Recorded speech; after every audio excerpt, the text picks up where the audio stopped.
One of the first few Playmates figures I've ever owned.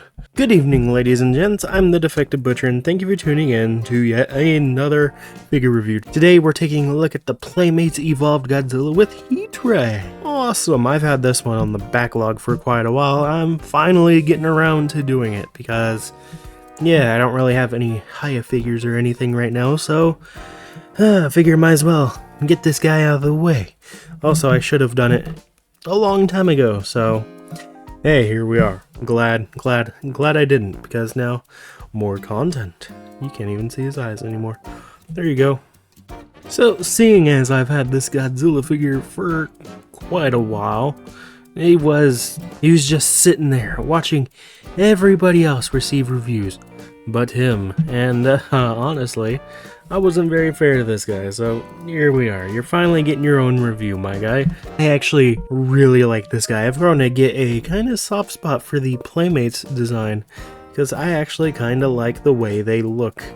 They might not be accurate, but they certainly are interesting to look at.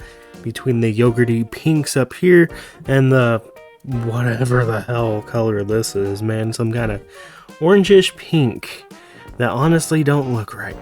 But with that being said, let's go ahead and get on into the review. So starting with paint, as we always do, you can see the base color is going to be this weird gray blue. That's just going to go throughout the entirety of the body, from the head all the way down to the tip of the tail. Well, kind of the tip of the tail. It kind of gets a little muddied with some of that pink detailing in there. But, oh well, it is what it is. Besides that, we also got some paint here on the bottom of the body that actually doesn't carry on through the, through the tail. So the tail is going to be this color, while the bottom of the body is going to be this kind of tan color. They're going to use that same tan looking color, more heavily so, on the toenails, the toe claws, and the finger claws. So, hey, that's fun.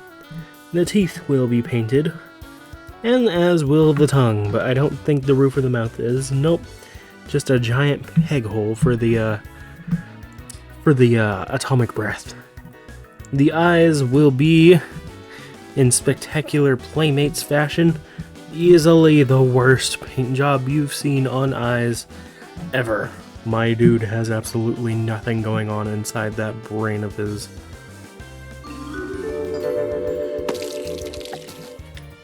Well, let's see if we can get a good old-fashioned zoom in there. Oh, he is looking blank, man.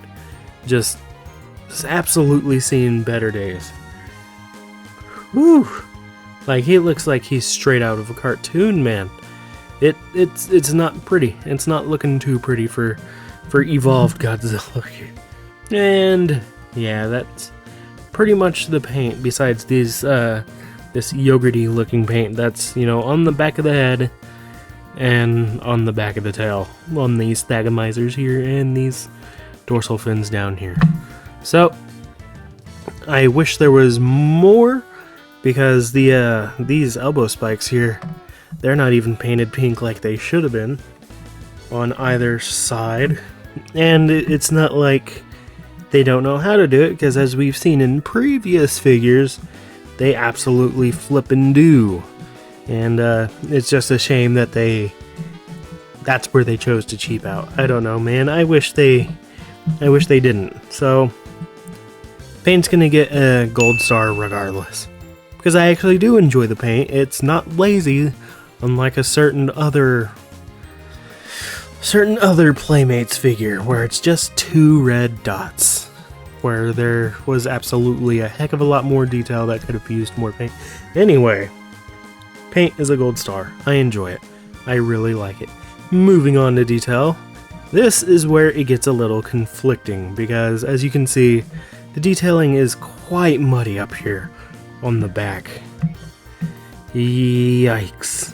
But the detail gets really good on the legs and the arms, and shockingly the head. Even though the mouth looks terrible, the dorsal fins look great, even though they're transparent, and I somehow forgot that up until the Energized Godzilla review, but hey, it is what it is. I wish we got the same transparent dorsal fins up here, and on the tail. And we've seen that they know how to do that with the Mecha Godzilla, so why didn't they do it with this guy? I don't know. Me detects laziness. The detailing that you can visibly see does look good. They did a pretty good job with the detail that they did include. Like even this lower abdomen here, it kind of looks alright. The grundle region looks alright. The bottom of the tail looks pretty dang good. The thagomizers look good too, for what it's worth. And then like the detailing on the dorsal fins look great as well, as do the arms, and the head, the bottom of the neck. He's missing the six-pack here, but you know, it is what it is. There's more detail than there isn't, so I don't know, man. Gold star for detail. I quite enjoy it. Before I forget and move on to articulation, this also helps with the detail segment. So he's got this atomic breath piece. You open his mouth and you just shove that in there. And bing bang boom, Bob's your uncle. He's now firing atomic breath. And it looks alright. I actually like it. This might be one of my all-time favorite atomic breath pieces. Like, I enjoy the SH Monster Arts one that I just got, you know, my first SH Monster Arts figure. But no, I've always liked the way this atomic breath looks. It looks like fire. It very reminiscent of like Lego fire, if you know what I mean. It looks nice. And again, putting it in there is pretty easy because it's just a peg hole. And there you go. So yeah, that kind of adds to the gold star a little bit. Anyway, moving on with articulation, starting at the head. The jaw can open. And he looks doofy from the front. He looks like he just heard a very bad joke and he really enjoyed it a little more than he should have. Bing bang boom, Bob's your uncle. Aha! And then the head can turn ever so slightly in either direction. Not by much though, I don't know why they include it, so this is really the most useless swivel I've ever seen. Moving on to the arms, they can swivel in a 360 degree. Yeah. This one will kind of scratch the leg a little bit, but that's fine. The legs, the right leg can kick back that far and kick forward that far. And then the left leg can kick back that far and kick forward that far. Both ankles will be able to rotate a full 360 degrees. Not sure why he doesn't do that at any point in the movie. So, whatever. And then the tail on a ball joint. You know how it is. It's your standard Godzilla. It's your standard Godzilla articulation. Green star. It's not the best, but it gets the job done, you know. You know how it is. There's a better look at that ball joint. This thing is interesting to put on, to say the least. Not sure how you're supposed to expect a kid to do that, but it is what it is. And then personal enjoyment. I love this thing, man. I've grown a personal attachment to the Playmate design. It looks decent enough. It conveys exactly what you need it to.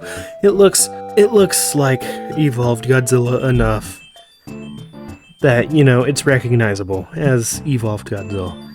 It looks fine. It does the job. You're not gonna look at that and go, what the hell is that thing? No, you're gonna look at him and be like, oh, that's kinda neat. I kinda want it. I mean, if you want a movie accurate Evolved Godzilla, go with either the Hiya Toys or the SH Monster Arts. SH Monster Arts, $120, while this guy, $15, I think. He was either 15 or 10, I don't quite remember. And then if you want one that's a little more expensive, but not as expensive as the SH Monster Arts one, go with the Hiya Toys one. It's only $50. With that being said, gold star for personal enjoyment. I love this thing, dude. I think it's pretty great. And right now it's the only Playmates figure that's still being consistently sold in my local Walmart, because They won't stock any of the other ones. They won't stock any of the Wave 3, so I'm kind of stuck with what I have. I got lucky finding the Energized Godzilla and the Tiamat, so, which of course leads me to say the overall review is of course a gold star. Because this thing is cheap, man. It's super cheap without feeling super cheap.